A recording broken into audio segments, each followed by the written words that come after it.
Long ago, in a land far away, there once rose an empire that stretched from the steppes of China to the shores of the Mediterranean. That empire was Persia, fierce in battle, wise in victory. Where the Persian sword went, order followed. The Persian king, Sharaman, ruled with his brother Nizam upon the principles of loyalty and brotherhood. The king had 2 sons who gave him great joy, but in the eyes of the gods, the king's family was not yet complete.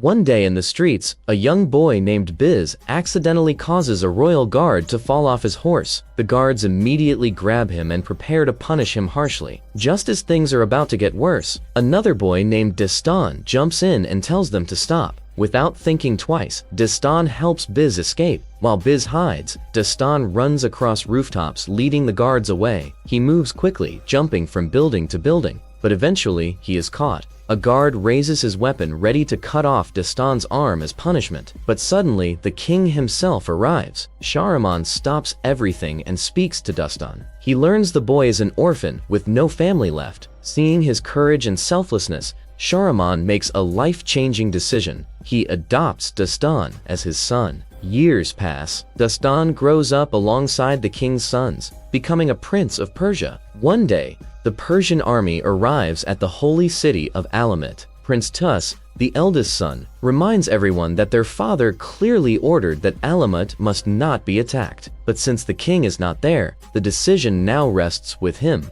At the same time, Dastan is busy among the soldiers, fighting for sport. A guard interrupts him, calling him to the war council. There, Nizam explains that a trusted spy has discovered Alamut is secretly supplying weapons to Persia's enemies. Because of this, he insists they must attack immediately. Dastan disagrees. He points out that attacking the city head-on will lead to massive losses. The walls are strong, and many soldiers will die before they even get inside. Tus listens, but still decides to attack at dawn. As the sun rises, the attack begins. Inside Alamut, Princess Tamina watches as the Persian army advances. Meanwhile, Dastan comes up with a different plan. Instead of a direct attack, he suggests sneaking in through the side to avoid unnecessary deaths. With the help of his men, Dastan climbs the walls. One by one, his team follows him up. Bis explains that they need to open 2 gates to let the army in. They quickly form a plan, but suddenly a guard spots them. The alarm sounds. The fight begins. While his men hold off the guards, Dastan pushes forward toward the inner gate. The fighting is intense, but his team manages to hold their ground. Finally, Dastan reaches the gate and opens it. This signals the army. Tus sees this and quickly moves his forces toward the eastern gate. But inside the city, the defenders are already repositioning. Dastan realizes they're about to be trapped. Thinking fast, he comes up with a risky idea. He ties a rope to a scaffolding loaded with oil, then jumps down, securing it to a heavy weight. As the structure collapses, he throws a torch onto it. The oil explodes into flames. Moments later, the Persian army breaks through. The city falls. Inside the palace, Tamina secretly hands a soldier an important item and tells him what must be done. As Dastan and his brothers enter the palace, that same soldier appears. Dastan fights him, and during the fight, the soldier drops the item. It's a beautiful dagger. Dastan picks it up. Elsewhere, Tus, Garsiv, and Nizam capture Tamina. She tries to fight back, but is stopped. Nizam demands she reveal where the weapons are being made, but she insists there are none. Later, Tus notices the dagger and admires it. Soon after, King Sharaman arrives. He is furious. He scolds Tus for attacking Alamut without proof, warning that this could damage their alliances. Tus promises he will find evidence. Later, Tus gives Dastan a special robe from Alamut as a gift to present to their father. Dastan accepts it. That evening, Dastan escorts Tamina to meet the king. Their conversation is tense and filled with sharp remarks. When Dastan greets his father, the moment is warm. Sharaman speaks about brotherhood, calling it the sword that protects the empire. Dastan presents the robe. Sharaman is pleased. Tamina is then brought forward. Despite everything, she speaks boldly about the destruction of her city. Surprisingly, Sharaman is impressed and announces she will become Dastan's wife. Dastan is shocked. But before anything else can happen, Sharaman suddenly collapses. The robe is poisoned. Garsiv tries to remove it, but burns his hands. Chaos erupts. Dastan desperately calls for help, but it's too late. The king dies immediately. Garsiv accuses Dastan of murder. Bess tries to defend him, but is killed. Tamina tells Dastan to run. They escape together, jumping out and fleeing on horseback. That night, Dastan tells Tamina the truth, that Tuz gave him the robe. She realizes something important. Tuz now becomes king. Suddenly, Tamina tries to steal the dagger. They fight, and during the struggle, Dastan accidentally activates it. Time reverses. He sees the fight happening again. Confused, he lets it go, then activates it again. This time, he understands the dagger can turn back time. Dastan realizes this was never about weapons. It was about the dagger, and someone wanted it badly enough to kill a king. The next morning, Dastan makes a risky decision. He tells Tamina he's going back to the city for his father's funeral.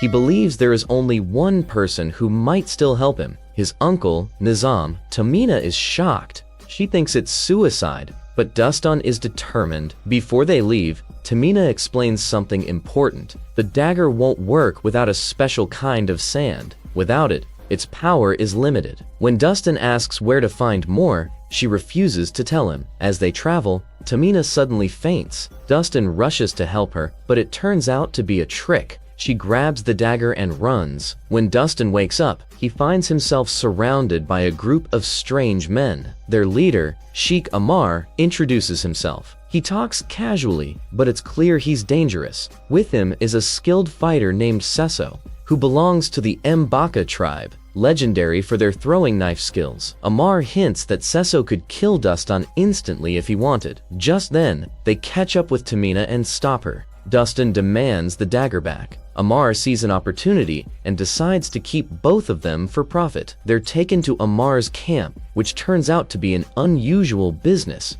ostrich racing. Amar proudly shows it off like it's the greatest thing in the world. Before they can escape, Amar realizes something. Dastan looks exactly like the wanted prince accused of killing the king. The reward is too big to ignore. Amar decides to turn him in. Dastan tries to escape, but is stopped by Seso. Things look bad, but Tamina creates a distraction by releasing the ostriches. Chaos breaks out everywhere. Using the confusion, Dastan and Tamina escape together. Sometime later, they find a caravan heading toward the city for the king's funeral. They blend in by taking small jobs, managing to pass through the heavily guarded gates. Inside the city, Dastan spots Nizam. He needs to warn him. Tamina thinks it's impossible to reach him unnoticed, but Dastan proves her wrong. He skillfully sneaks into the carriage carrying his father's body and leaves a hidden message for Nizam. Later, Dastan meets him in the market. He hugs him and quickly explains everything, that he didn't kill his father, and that Tas gave him the poisoned robe. He also explains the real reason for the attack on Alamut, the dagger, and the mysterious sand hidden beneath the city. Nizam asks to see the dagger. Dastan hands it over, but it's a fake. Tamina has switched it. Realizing this, Dastan turns around, but Tamina is gone. At the same moment, he notices something strange. Nizam's hands are burned. Nizam claims it happened while trying to remove the poisoned robe from the king, but something doesn't add up. Dastan starts thinking. Then, he realizes the truth. Nizam could not have been burned at that moment, unless he had handled the robe earlier, which means Nizam is the one who poisoned the king. At one point, Garsiv confronts him, calling him a murderer. Dastan insists he's innocent and escapes again, running across rooftops and through buildings. Meanwhile, Nizam lies to Tus, claiming Dastan tried to kill him. Tus decides he wants a public trial, but Nizam has other plans. He secretly visits a group of deadly assassins known as the Hassansins and orders them to kill Dastan. Elsewhere, Dastan finds Tamina again. This time he tells her the truth. Nizam is behind everything. He explains the burned hands and how it proves Nizam handled the robe before the ceremony. Tamina finally reveals the full truth about the dagger. Long ago, the gods saw humanity filled with greed and decided to destroy the world with a massive sandstorm. But a young girl begged for a second chance and sacrificed herself. The gods spared humanity and sealed the sands of time inside a massive sand glass beneath Alamut. The dagger was created to control a small amount of that power. It can turn back time briefly, but used with the sand glass, it could reverse time endlessly or destroy the world completely. He wants to go back in time and change the past, letting his brother die so he can become king. They decide the dagger must be destroyed. On their way, they are captured again by Amar and his men. Amar is still angry about losing his ostriches and plans to turn them in. That night, the assassins attack. They release deadly snakes into the camp. Dastan uses the dagger to rewind time, learning the snake's movements. Then he fights them one by one, killing them all. Everyone is shocked. Seeing this, Amar changes his mind and agrees to help them, especially after hearing there might be gold at the temple. Days later, they reach the sacred mountain village, but something is wrong. Everyone is dead. The assassins got there first. Tamina rushes to return the dagger, knowing it must be placed back into the mountain, but doing so will cost her life. Before she can act, Garsif arrives with soldiers. Dastan tells him the truth that Nizam is the real traitor. At first, Garsif doesn't believe him, but after seeing the destruction and remembering Nizam's suspicious actions, he begins to doubt. Finally, he believes Dastan. Suddenly, the assassins attack again. A brutal fight breaks out. Garsif is badly injured. Dastan rushes to protect Tamina as she runs toward the mountain, but during the chaos, a snake appears and swallows the dagger. The weapon is lost. Darsev uses his last strength to save Dastan before dying. With his final words, he tells him to save the Empire. Elsewhere, the assassin leader retrieves the dagger from the snake and delivers it to Nizam. Now, everything is in motion, and the final battle is about to begin.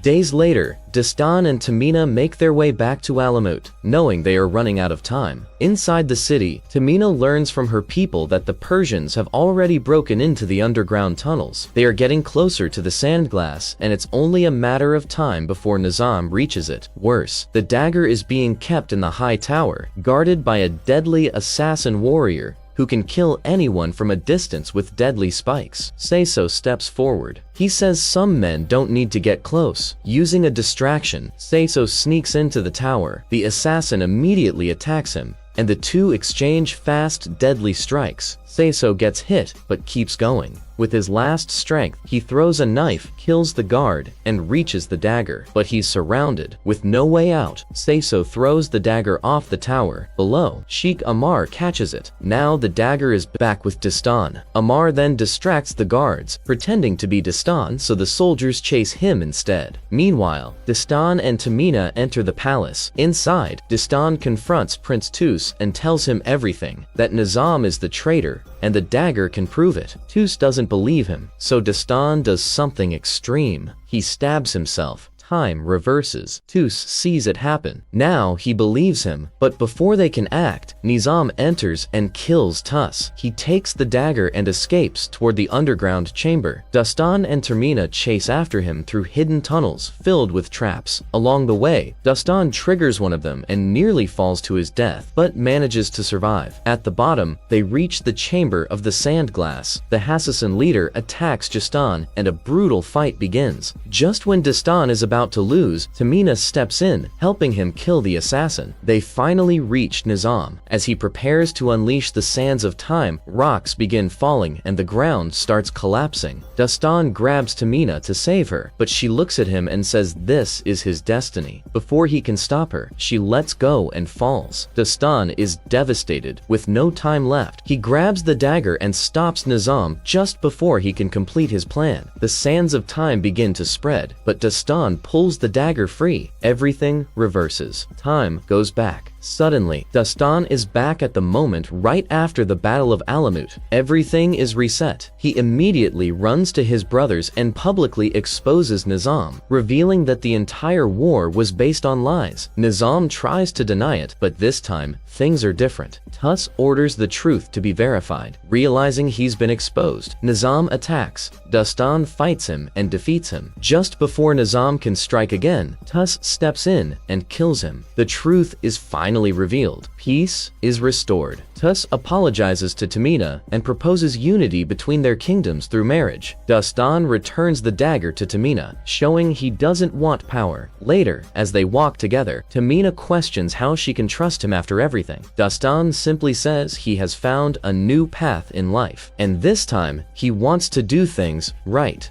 And with that, friends, this story comes to an end. Tell us in comment how you like the explanation. And don't forget to like the video and subscribe to the channel.